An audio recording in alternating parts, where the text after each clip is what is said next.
Hello, and welcome to the virtual launch of How We Can Live, Principles of Black Lives Matter. My name is Shaughnessy Miller. My pronouns are she, her. I am lucky to be able to work with our guests as part of the Lee and Low team and to be your host today as we celebrate this book's publication. Before we begin, there are a few housekeeping items to cover. First, Lee and Low prioritizes the well-being and safety of everyone in this virtual space. We have a zero tolerance policy for harassment, discrimination, language and behavior, or intimidation of any kind at our events. Anyone engaging in such conduct will be removed immediately. The presentation is being recorded. The archive video link will be shared with all registrants afterward. You can turn on live captioning by clicking the CC icon. We will be dropping relevant links and resources into the chat, and we welcome your engagement. There will be time for audience questions, so submit your questions at any time using the Q&A button. And with that, let's get started. When the Black Lives Matter movement began in 2013, the three founders anchored its work in a list of guiding principles developed through conversations with other activists. Now young people can explore these powerful principles in the first children's book, picture book, to include materials from the founders' organization, the Black Lives Matter Global Network Foundation. We are thrilled to be joined today by a special guest from the BLM GNF, who will moderate the conversation with the book's creators.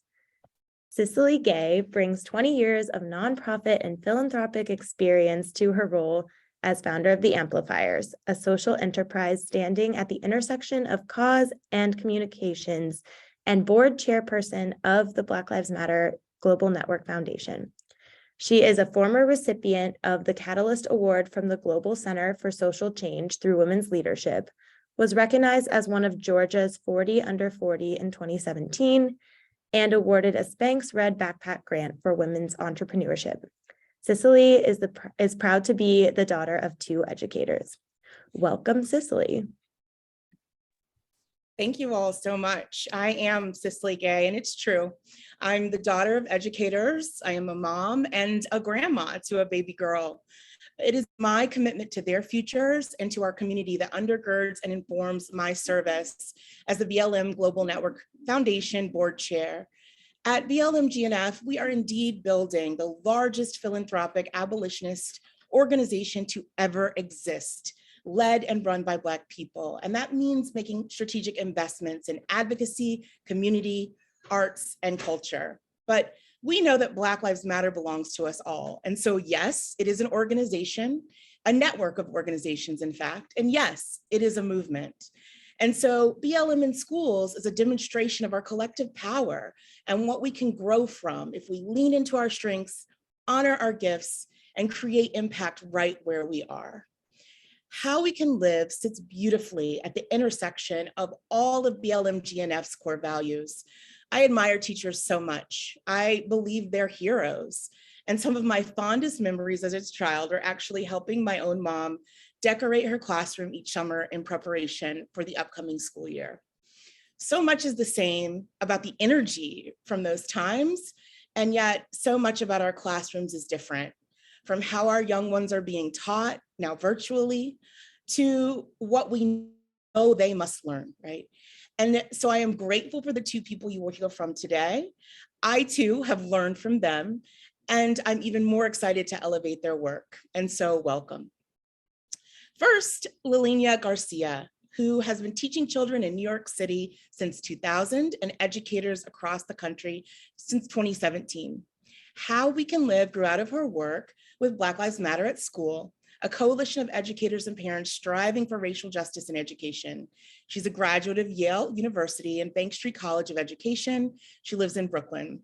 I follow her online. You can do so too at rootedkids.org and on Instagram, BLM_in_kindergarten.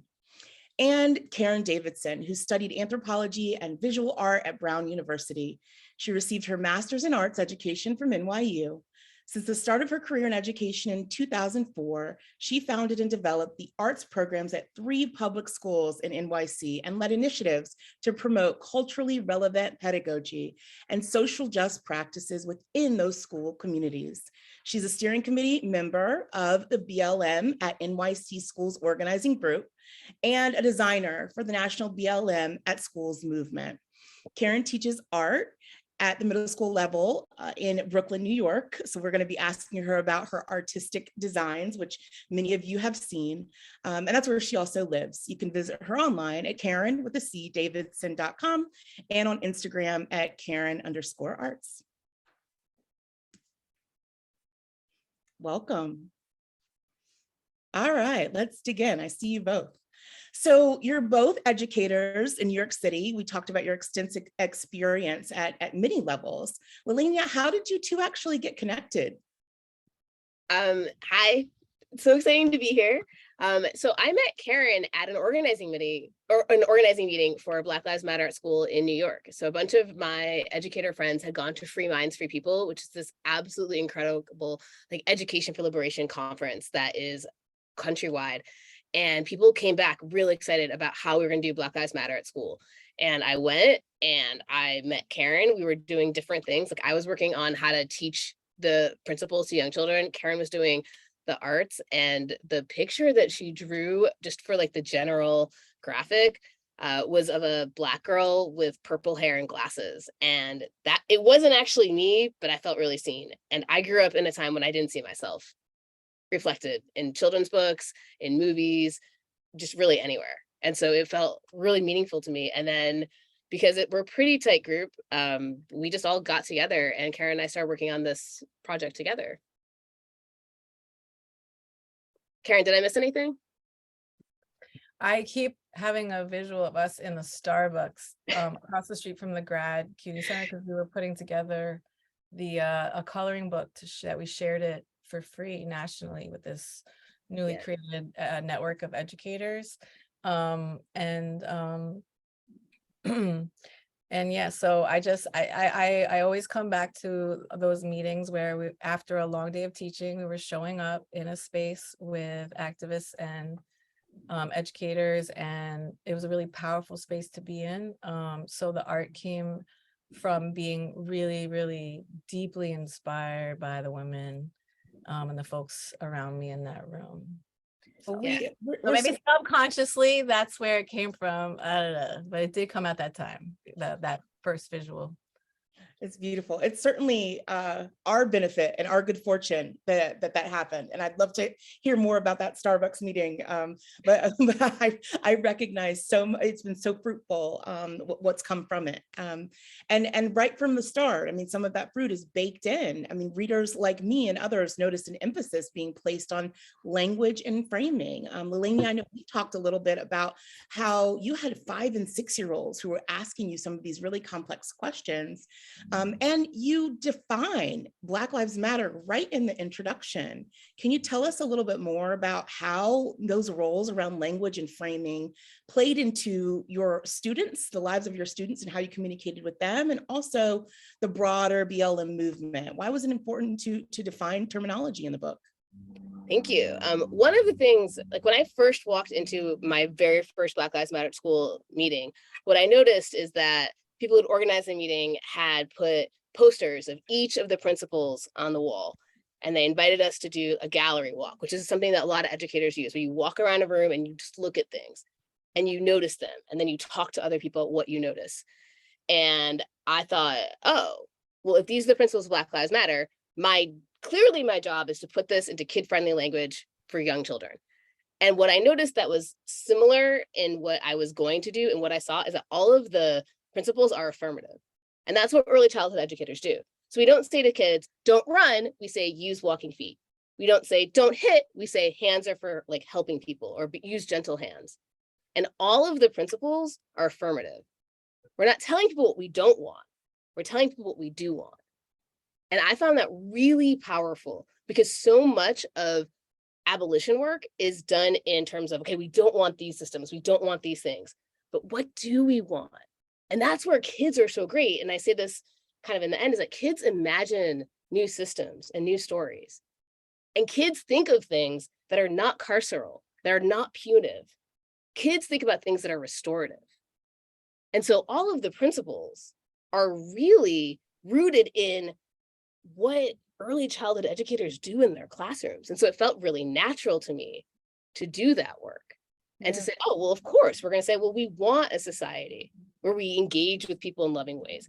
We want a society where if you change someone's work or you hurt someone's feelings, you don't just say sorry and run away or you ignore it. You work with them to help them feel better because that's your responsibility as a community member. And I see that every year that I teach young children. Mm. Children are really ready for that. And I think that one of the things that our country does is we spend a lot of time talking about don't do this, don't do that. We don't want that. What do we want? Yeah. And how do we make that happen? And so that felt to me like it was a really important and also just like natural place for me to position myself. Yeah, it's so clear when you read the book. I mean, the kind of affirmative lens that you use. Caryn, did it make it easier or more difficult when you were creating your illustrations? I mean, I'm seeing a lot of beautiful, eye-catching illustrations, and kind of it further iterates those points about affirmation and positivity and dreaming and thinking about the future. You feel it when you look at the images. How did the language impact the illustrations that you created?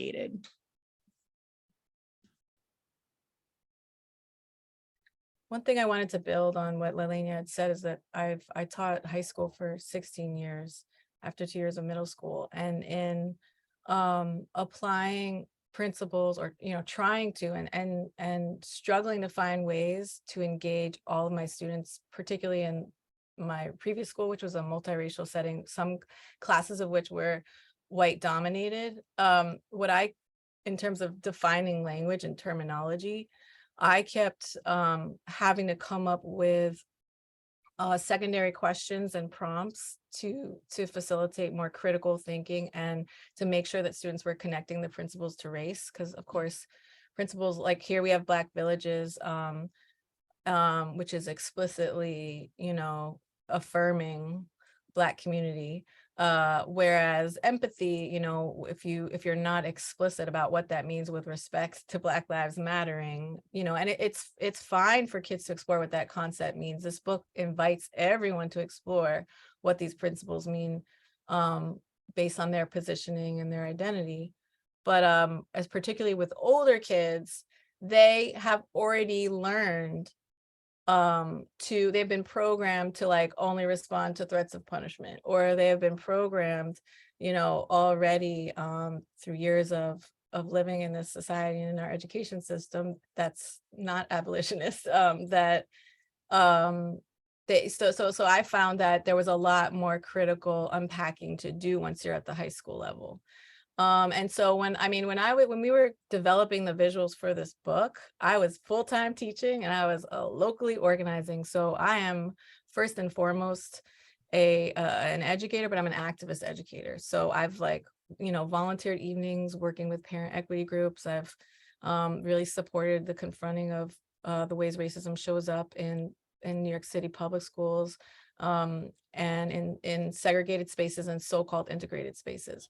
So I ended up using art, mostly art that I already had originally for What We Believe, that I had already been inspired over the previous years to draw specific activists as I was continuing to develop my anti-racism and my racial consciousness. So it was natural for me to use existing work and then to figure out ways to put them together. So I was already creating art completely in alignment with these principles. And I think a lot of people like Tamara Anderson, ended up naming these principles, but we've been working with them, maybe without naming them, as educators all the time. But so like this was a new illustration for the new book. And, I definitely, the one thing I'm learning about illustration, because I didn't identify as an illustrator until now, but, it's very permanent. So it's interesting to, have this image stuck and everybody's seeing it and looking at it all the time, when I can imagine so many representations of this principle. And that's why using this book with kids in teaching learning spaces is exciting, and I really want to continue to share like the student principal posters that we've been developing, and we're collecting work as a network, as a BLM at Schools network, to create multiple visions of what this can look like. But like for this one, I really wanted to just express joy, because we've been talking a lot about not just not just fulfilling the demands of the movement, the 4 demands, but doing them in very specific ways. So for example, there's a demand to teach Black history. Black history is being taught in re-traumatizing ways and in racist ways. So centering Black joy has been very, very present in the BLM at NYC schools group in the last couple of years, in the face of trending anti-racism and trending culturally relevant pedagogy that's in many spaces still causing harm, or hasn't really decentered whiteness and really confronted white supremacy. So I would just say that this came out of that emphasis on Black joy, and every illustration has a really special story. So I'm gonna leave it there, but I will say that I'm happy that like Laleña loves this, because there is a lot of joy. I wish I added more kids to it, but we were on a time thing, and so in the moment this is what came forth, and I'm just gonna trust it and let it be. And there's more visualization to come. I want to say something though, but one of the things that you just mentioned, I'm sorry to interrupt, but is that so many educators use this with their students, as Caryn was saying. And I feel like one of the things that is great about art is that it inspires, right? And I think every art teacher knows how to explain to their kids, like, here is what somebody did. What are you going to do now?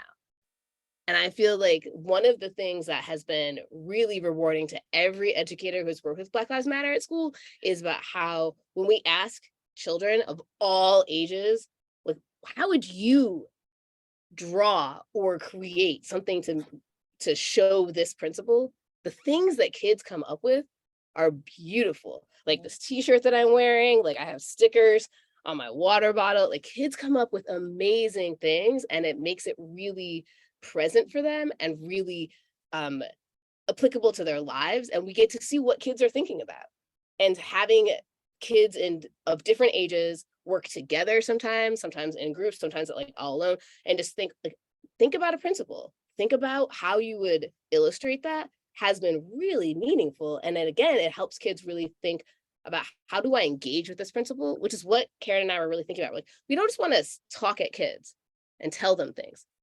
We want them to think about it and apply it to their own lives. And so Caryn, I understand that, like, as an artist and an activist, you want things to grow and change. And as an illustrator, they kind of are stuck, but you're a teacher, so your kids are doing it. So thank you. Yeah, and that's what this is about. Like I absolutely, like, this is rooted in an educational, liberation network. So the other thing I wanted to just point out was that what I really love is the symbols that I created, and that was a very special moment, because you'll notice all the symbols on all the pages, and then I created patterns out of them. And so it's a symbolic, it's kind of a metaphoric process, because I created one face, and then I had this like one kind of tracer that I had drawn, and then for each principle I came up with arrangements of those faces that reflected the essence of the concept. So I do teach a lot of like, you can represent ideas abstractly or realistically. That's a framework for how I teach. And so I did end up, the face isn't completely abstract, but I did conceptually play with arrangements of shapes to represent connection or other aspects of the principle. So I'm happy with those designs, and I'd love to design a lesson doing what I did for the symbols I created for each principle. Yeah. That's great. A lot of folks don't realize that BLM Global Network Foundations, one of our core values is arts and culture, right? And, the art has always been linked to our liberation, right? Whether we're saying it out loud, drawing it on paper, or singing a song. And so it's very clear that you all understood the principles and the values and incorporated them in this work. How We Can Live actually does introduce readers to the 13 guiding principles of the BLM movement. And I heard you talk a lot about principles, but I also heard you say something about demands. I'm curious to know if you all can exactly queued up on the t-shirt. If you could talk a little bit more, unpack that for us, and talk to us about the difference between the principles versus the demands of BLM at school. Well, the way that I describe it to my children is that the principles are the ways that we live our lives. Like, that's how we want our communities to be. And the demands are the things that we want. Because one of the things that is your job as an activist is to tell people what you want. You can't just tell people what you don't like. You have to tell people what you want. Otherwise, you can't get it. And so, like, let's see, I don't know how much you can see, but I think you can see. Wait, Caryn, will you read them while I like model? Is I it? see N zero tolerance. I see Yes. that. Sorry, So and zero tolerance, restorative justice in all schools, hire Black teachers, teach Black history, or mandate Black history and ethnic studies, and then fund counselors, not cops. Yeah. And then every city, like cities sometimes also have like city specific demands, but basically we say to kids, you know, and zero tolerance, like all kids know that if you make a not so great choice, you deserve the chance to make a better choice. And children are children. And one of the things that we know in this country is that some children are allowed to be children and some children are not. And who is allowed to be a child has a lot to do with that child's race and their perceived gender and their class. But all children are children. And so anytime we're handcuffing a 6-year-old or kicking somebody out of preschool, we're not allowing them to be children. Zero tolerance is garbage. I'm just gonna say it right now. So none of that. Yeah, I'm particularly impressed and interested, and I'm sure our audience is too, about the structure of BLM at school. We've talked about it a little bit tangentially. Do you have just a moment to tell us, you know, a lot of times ideas come and go, but for you to have built infrastructure and created demands, and I know folks will want to get involved. Is there a chapter model? Can you just tell us a little bit more about BLM at school? It's all teachers. So there is some ebb and flow, like as teachers have time and energy. But like it started at a conference for teachers. Like it started in Seattle with a bunch of teachers out of school, and then it grew. There were folks in Philly, and now there's folks in what, like 27 cities, like way more. That was like 27 cities in 2017. But so people can do it anywhere they want. There's a national chapter that has a steering committee that is dedicated to making sure there's resources. That's blacklivesmatteratschool.com. I think there's a link in the chat. I'm not good at typing and talking. And folks can hook up with people there. There's also social media. We have, like, I know National has like webinars on Facebook and other places where people can go to get information. Like Haymarket put out a book that I'm in with another educator in New York City, Rosie Clark, and Bettina Love, and some other folks are in it. And it's just about folks who've been doing Black Lives Matter at school work for the last 5-6 years. And there are people doing this work in their schools. Sometimes you don't know about it, but like the second you start to find your allies and organize, which is how all of this happens, you can find people who are your co-conspirators, who will help you make sure that your school and your place where you are a better place for your children. Yeah. And there's a starter kit, like there's incredible resources. There's a starter kit. There's like things to anticipate. There's tons of curriculum. There's like, so we have for New York City, we have like a PowerPoint at this point where we show highlights from different cities.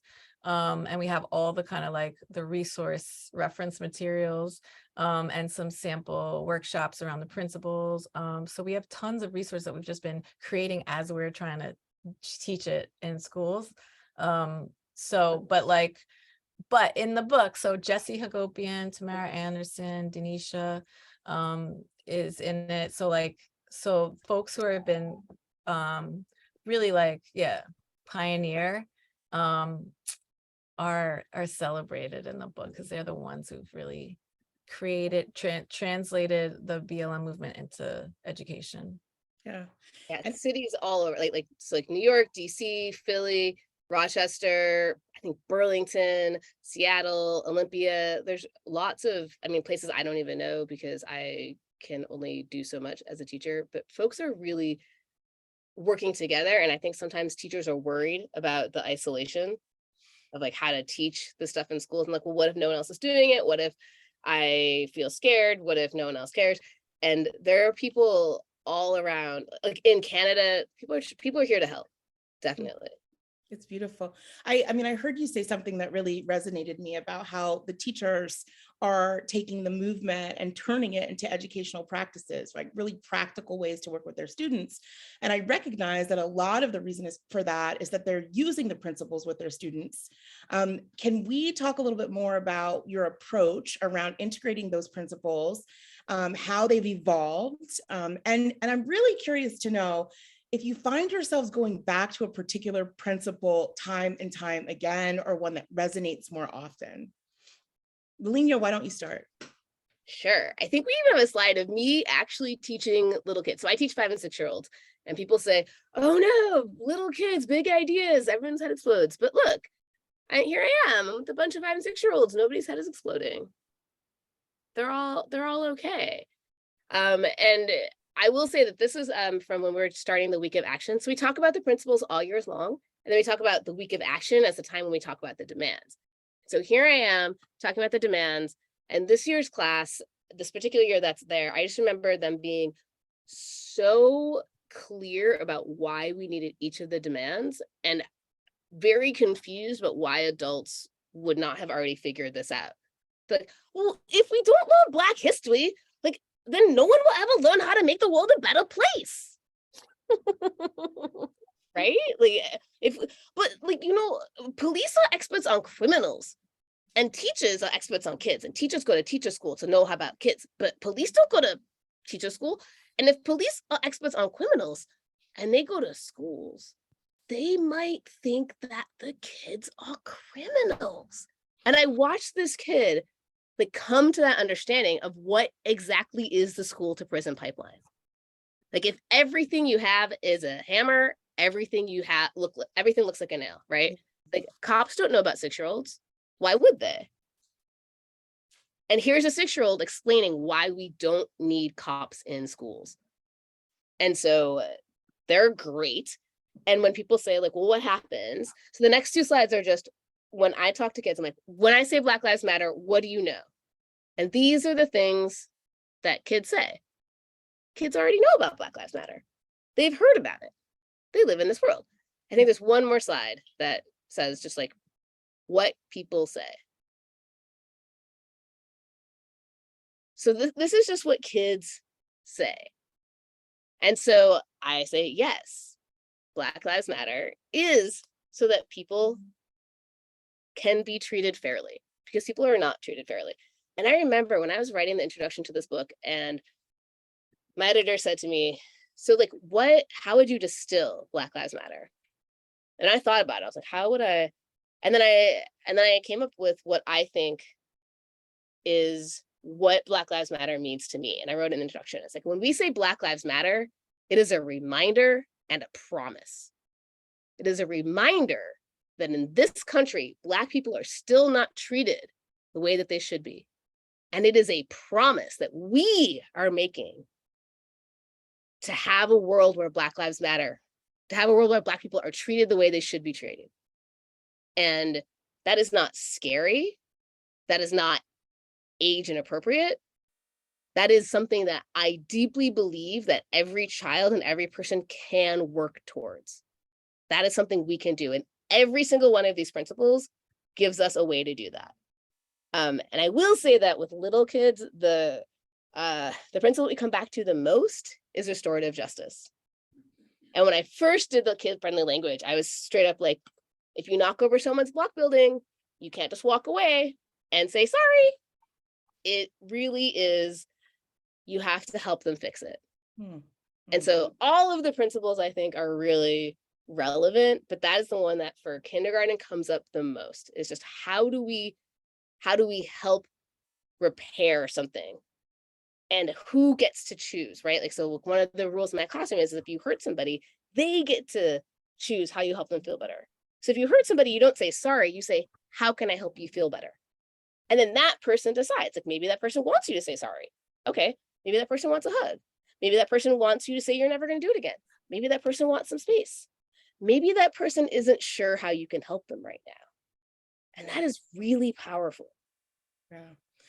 Before we turn, I wanted to add to that. I think I have a lot to say.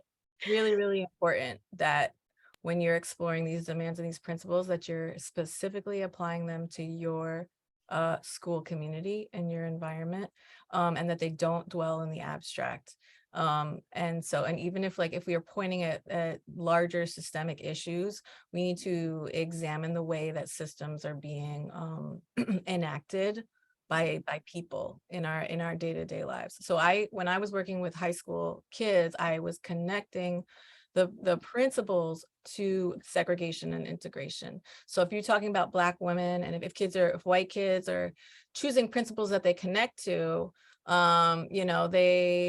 it depends on how many Black women they have meaningful, sustained relationships with. And so for them to reflect on who are the Black women that I have relationships with, or do I have Black, and what are those dynamics, and why don't I have relationships with Black women? So the other thing that I want to point out is that something like a demand for hiring Black teachers. Like, I've been in many schools that believe in hiring Black teachers, and they'll say they believe in it, but either there's not when relating collective value and diversity to hiring Black teachers. So, like, are you hiring a diversity of Black teachers? Is there an intersectional reflection of Blackness in the teachers you're hiring? And then how are they being, do they have to assimilate into like a white-centered culture? Like, there's just like so much to examine within your own school culture.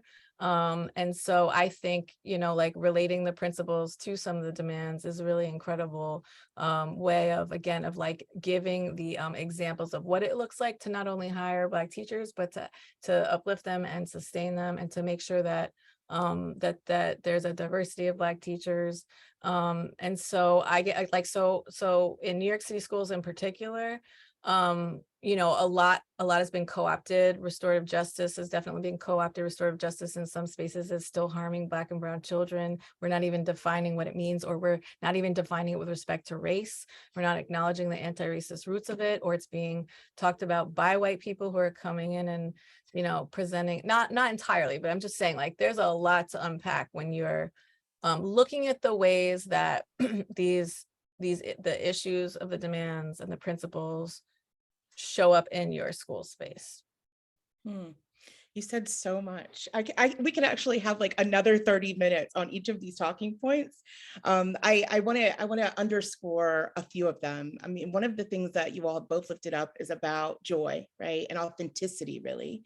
And also truth. And there was a really great comment that I wanted to read that from one of our folks who are in the audience, that children will tell you that they want to know the truth because their students have told them that. And what I'm hearing from you is that the truth is different, right, for each student and for each community, and that as educators or as parents, we've got to be aware of that and be sure to address their truth, as opposed to assuming a collective truth in terms of how we present the material. Yeah, and kids also they don't want to be brushed aside, right? Like, they want to know why things happen. And we live in a society where my very first year teaching, I had a mother come in and say, Laleña, I'm so worried that my child is racist. And I said, why do you think your 3-year-old is racist? And she said, well, she asked me the other day, she said, Mommy, why are all the homeless people brown? And she's like, and I don't want her to think that homeless people are only brown. And I was like, your kid isn't being racist. Your kid is noticing racism. She is observing racism. And kids see these things. And if we're just like, oh, we're not going to talk about it, then they're like, oh, I guess only brown people are homeless then. If we don't talk about systemic racism and why people who are brown might not have access to the things that allow them to have a home in our country.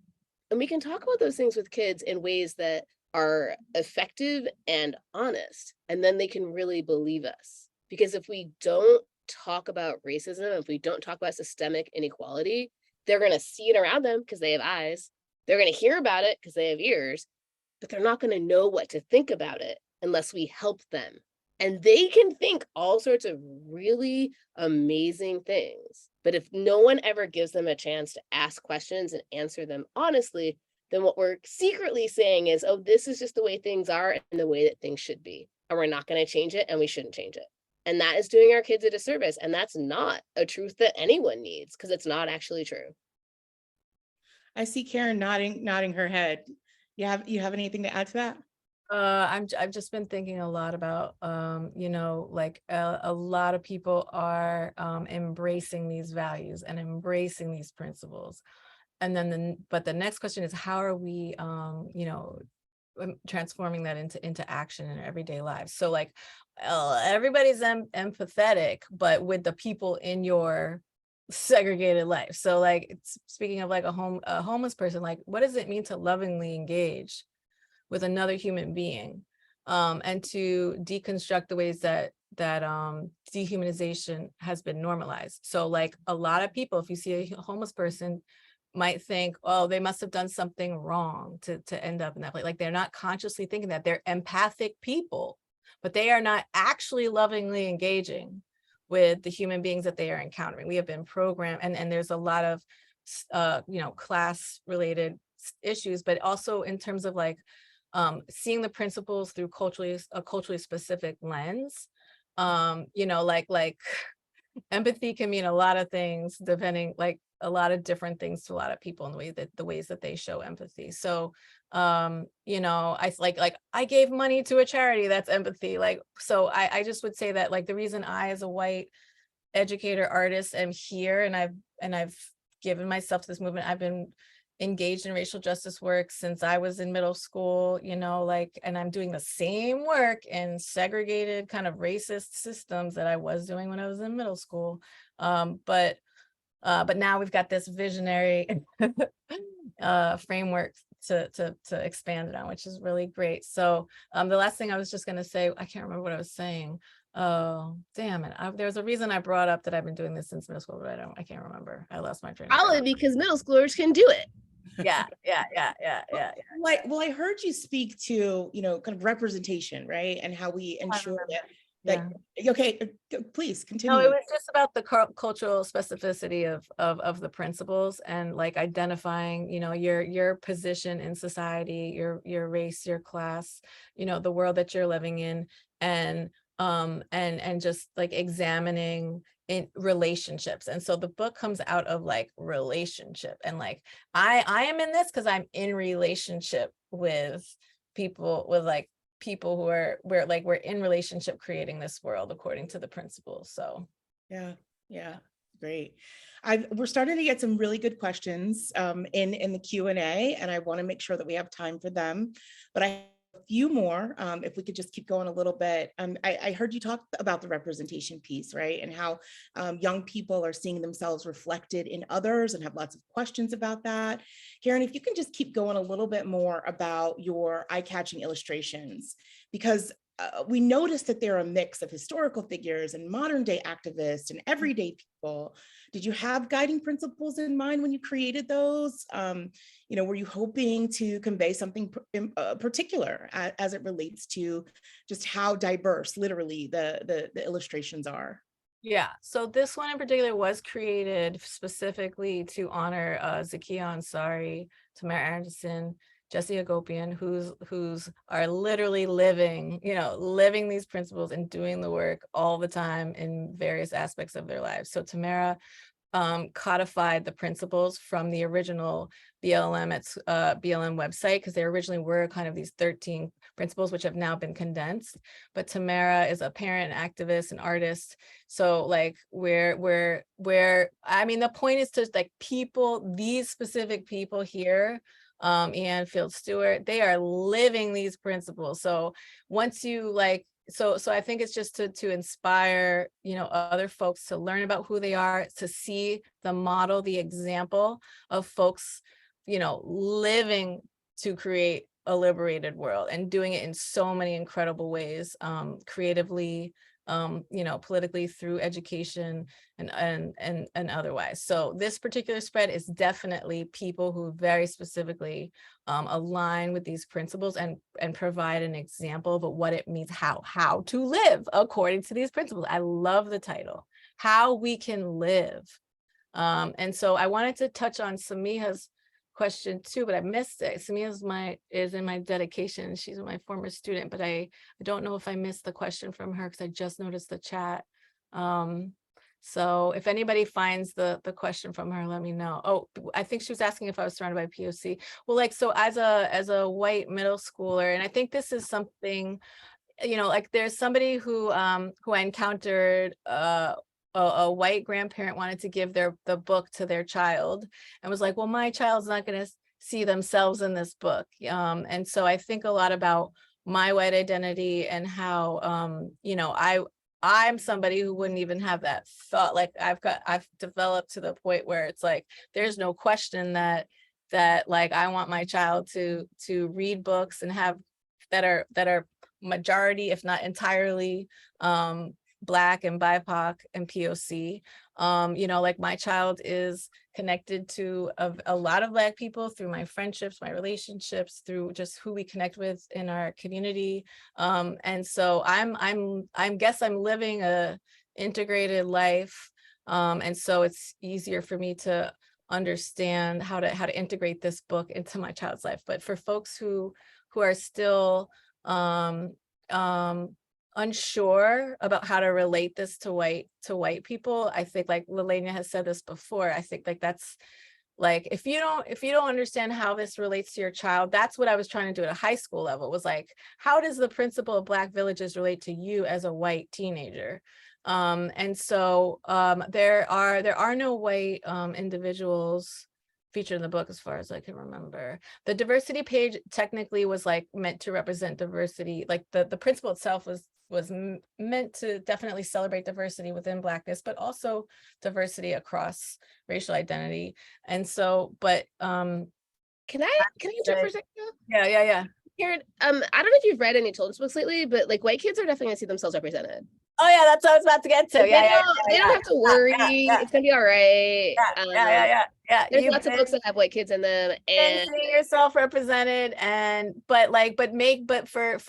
but for parents, this is the resource for parents. Read the letter from Laleña.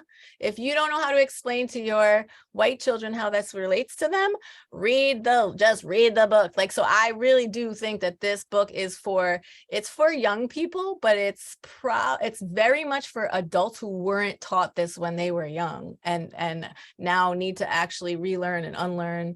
And so I think that's really important for adults to do that reflection before they're engaging with it with kids.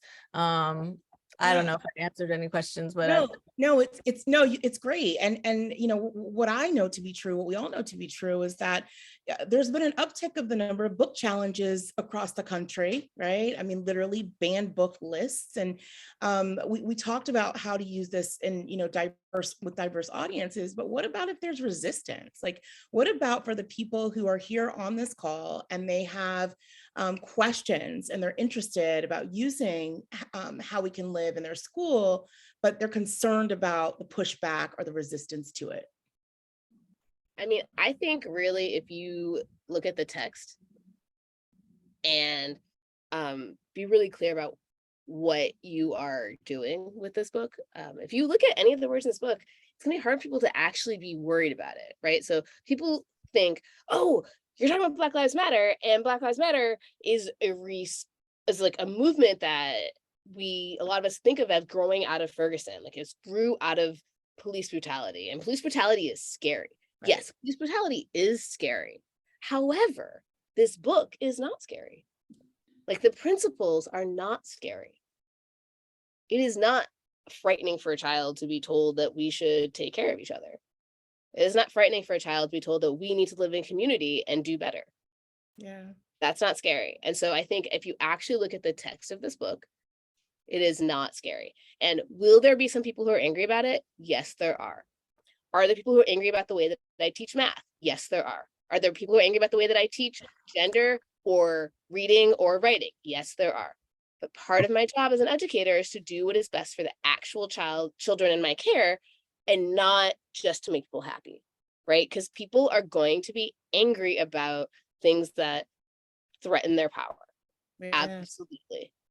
And our job is to keep our children safe and to help them build a better world. That's why we're educators. Nobody's like, well, the world is super great the way, I mean, I shouldn't say nobody. The educators I know are not like, well, the world is super great the way it is. And so we need to make sure that kids learn how to replicate systems of power. And if that's what you're thinking, you're not even here, right? If you are thinking about any kind of justice, it's because you want the world to be a better place, and kids can do it. And I think if we really always come back to the texts, and I think this is true for most banned books, is to like, what exactly in this text do you disagree with? Because sometimes people can't find it. A lot of times people haven't read the books. And I got to be on a call with with Jason Lee from Lee and Low and Guadalupe Garcia McCall, and she said, let's engage with the text together. Let's read these banned books together. And if there's something that's problematic, let's discuss it. And I think that's a really important thing to think about. And I would add, I think we cannot fear fear resistance. We actually have to confront it. We have to lean into it. We have to learn through it. It's like, so anyone's resistance is an opportunity for you to understand, obviously, what their fears are. Like, you tell me what you're scared of. Like, you have to engage it. You have to engage it. There is no walking away from this work. So like we there's going to be resistance. We live in a racist country. Like, you're going to meet resistance, and you are going to engage with it. Use the text to engage with it. And also, like, get a little uncomfortable and have necessary conversations, because I'm tired of these conversations about race being called difficult, because it's very differently difficult for white people than it is for Black people and people of color. So, that blanket, like, this is a difficult conversation. Well, the reason it's difficult for white people is very different.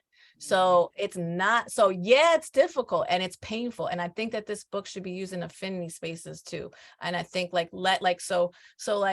use it in Black spaces, please, like everybody. And then when we're dealing in multiracial spaces, or spaces that have, white folks in power who might be resistant to it, or in some cases, transgender affirming and queer affirming, that could come up as principles of concern to, folks of color, depending on their specific religious and cultural background. So we have to dive into it, and then share these personal stories. So I think highlighting some of the activists, like if people get to hear directly from people who have lived these principles, and so hearing from folks in the community is, I guess, ideal. But if we can also point to these activists who are, who are brave examples of unapologetic folks, living their truth, that's helpful too. And then eventually inspire folks within the community to feel safe and brave enough to also then share who they are and to work through that disconnect and that. Yeah. Yeah. And here's one last thing to say, is that difficult for children and difficult for adults are different. So that's just an important thing to remember. Yeah, that's another quote. That's a hashtag, a tagline. Well, resistance is draining, right? And so, I'm going to ask you all one more question, because we do have some good questions in the chat, and I want folks to have the opportunity to have them answered. But this movement is ongoing. In fact, in the book, you even talk about how this isn't one singular conversation, right? It's continued conversations. And we know that true progress, it does not always take a straightforward path, and we've got to pace ourselves. We've got to take care of ourselves. I'm always telling myself, Cicley, give yourself to yourself before you give yourself away, right?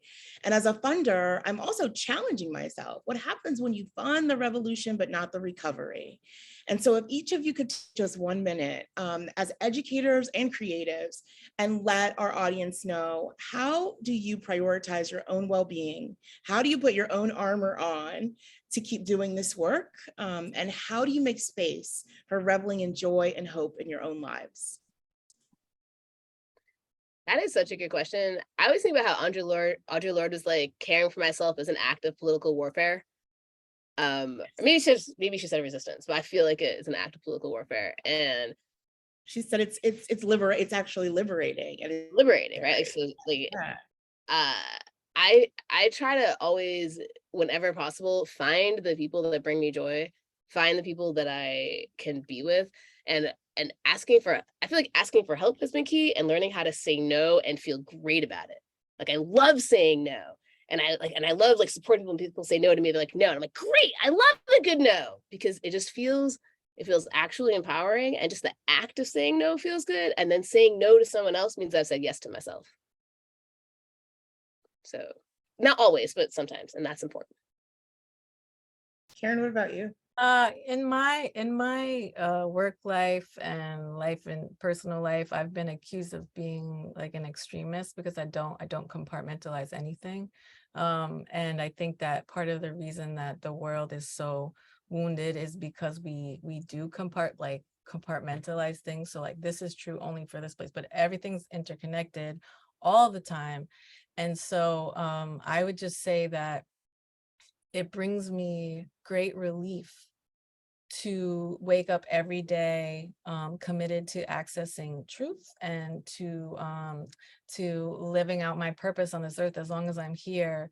Like I want to heal, I want to love, I want to confront the ways that we've set up this world so that people have to like prove who they are to be worthy of food and shelter and empathy. Like you have to prove who you are to be even worthy of empathy. So, and like prove to me that you're not a threat or danger. So I think that for me, like the most exhausting and stressful thing is fear. And I'm dealing with that in a lot of different ways in my life, but the power of love, of true love, is just infinite.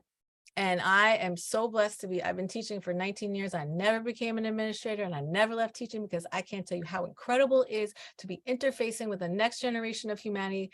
Human beings are amazing. And like, I just am so excited to meet them where they are, to be in exchange with them, and for us to, like create as we move through this life. And I think that there's power in pain.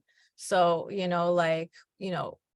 not being afraid of pain, understanding that sometimes love is painful and love shows up as pain and as rage. And so like, I think just like being gentle with ourselves and always honoring what we're feeling, and not being scared of what we're feeling. Because like, if I'm scared of being stressed, like that's stressful. So like let me just like stop fearing things, fearing all of it, and just kind of being and living as lovingly as I can. What a beautiful way to end. And that quote, that Audre Lorde quote, caring for myself is not self-indulgent, it is self-preservation. And that is an act of political warfare. Thank you so much for this beautiful conversation. It could go on for so long, and we're getting more and more great questions. One of them that we got from Samia, and you answered a bit, Caryn, already. So you talked about, was the art based off of real people or do they have significant meaning? And then the second part of the question is really interesting. What would be your advice to artists who are centering their art around POC and social issues? It's a really cool question. Well, as a teacher, I used to teach a lot of, I was always like teaching for social justice and teaching human rights. And I really needed to start incorporating, or I need to start incorporating. I mean, I'm not like an exemplary teacher. I am a loving teacher, and kids have made incredible art and I've connected with incredible people, but I'm still figuring out how to teach in a visionary way too. But I realize that you don't need to, you don't want to force kids to engage with social issues. You want them to arrive on that, like inspire them, show them other people who are doing it, and then meet them where they are in terms of whether it's going to be traumatizing. But I think that it's so important to really like feature like artists of color. There are so many amazing visionary people like I follow, like with like sometimes I'm like, I'm not doing enough with my kids, and then I'm like, I just need to share these Instagrams, like I need to share like Culture Strike, I need to share there's just folks who are doing it, like, and so like I'm thankful that I'm connected to people indirectly or directly who are like, creating art for liberation. So I would say that I just want to keep passing on inspirational artists who are doing it, so to inspire young artists. And then I don't know what, and then there are many real people, and then there's June Jordan, there's Ron Dellums, folks who I I encountered in my racial, political, social, liberatory development. Like they spoke to me as really embodying the like values that BLM is all about. So there's those activists, and then there's like my friends. Seku's on the cover. I haven't been able to see the friend who's the mother of Sekou in a while, so I've been really busy, but like folks that I've just, shared time with in this life, I was inspired to draw as well. Yeah. We had a couple questions that kind of related to each other, I think. One is, what can we do to make POC feel like they don't have to appease white ideals and mindsets, especially friends, peers, and family around us? It is a separate question, but it sort of relates. There's another question about advocating for POC, especially if they, just popped away. Especially if they themselves. I think I did that. I'm so sorry. Oh, no, you're fine. Are part of a minority group. So if you just want to talk generally kind of about, supporting them and advocating and answering that question, both of those questions, if you I can. feel like one of the things is that the thing about like, do we feel like we have to appease the people around us is a lot related on like what our relationships are with people around us and what our relationships with ourselves are. And a lot of times we talk about oppression in this country as though it's only interpersonal, like we ignore both institutional and like an internalized oppression. And so we really need to make sure that we are saying like, have I internalized some of these ideas? Is this me telling me this? Or is it people actually telling me that, right? Because sometimes we censor ourselves because we're worried about what people will do, but we don't know if the people around us are actually going to do that. And that requires some vulnerability, and that requires like trusting yourself to trust them. And maybe the people that aren't people who can be trusted, and you don't have to be vulnerable around them. It's not your job to make yourself unsafe to do anything for them, right? So if you have to find your own balancing act, and I think that is what is hard, because there are one of the things about oppression is that there are actual consequences for going against these systems. People act as though like, oh, I can just say to my white friends when they say something messed up, hey, that's messed up. No, there are consequences for doing that. Like I might lose a friend, I might lose a lover, I might lose a relationship, I might lose something. And we all just have to go find that. A job, income, stability. Yeah. There's so many things that might happen, and and you are not a sellout if you are taking care of yourself. And also you can decide if the people in your intimate circle are people that you want to feel that kind of nervousness about, right? Like you want to make sure that you're safe, and you want to find people who keep you safe, because we keep us safe. We have to do that all together, and we can hold people to highest standards and have boundaries and be like, if you can't do this, you can't be my people. And it's hard work. And I wish I had a better answer, but if we don't all do this, then we all are going to end up stuck in places where we don't feel like we can be our authentic selves. And that's not good either. And I wish I had a better answer for you. But I don't, but that's why I do this work. But being unapologetic, if you can, is powerful. And there's just always going to be somebody around who can take that. Like it's who right now can step up and take that on. And the truth is freeing. The truth is freeing in one way or another. And it might feel really painful. When I have students here from my previous school. When I left that school, I left in such a painful experience. I was not allowed in the building because of my calling out of racism. This is personal information. Now it's public, and it was painful. But and then I realized they must feel so disrespected by me, by something I did. And so I'm leaving here like, wow, like I really disrespect them, or are they really that racist? I don't know. But let me understand why this very painful thing is happening. And also let me just embrace that this is showing me some truth. Whatever happens, it's going to show you truth. And then you move accordingly. And don't be scared of it. Don't be scared of it. It's going to show you something. It's going to tell you what to do next. Just keep going. Keep going. Like they're telling me, keep going, and be unapologetic when you can. That is a great ending, I think. So with that, our How We Can Live celebration comes to a close. And a huge thank you to Cicley Gay from the Black Lives Matter Global Network Foundation, as well as our creators and educators extraordinaire, Laleña Garcia and Caryn Davidson. And of course, we are grateful for all of you in the audience. We appreciate all you do to connect young people with books and for taking your time from your busy schedules for this event. Keep an eye out for an email with a link to the recording and more information about the book. And we hope you will continue the conversation and share with more people about the principles of Black Lives Matter. Share with your readers, family, and friends. So thank you so much and take care, everybody. Bye. Thank you. Thanks. Bye.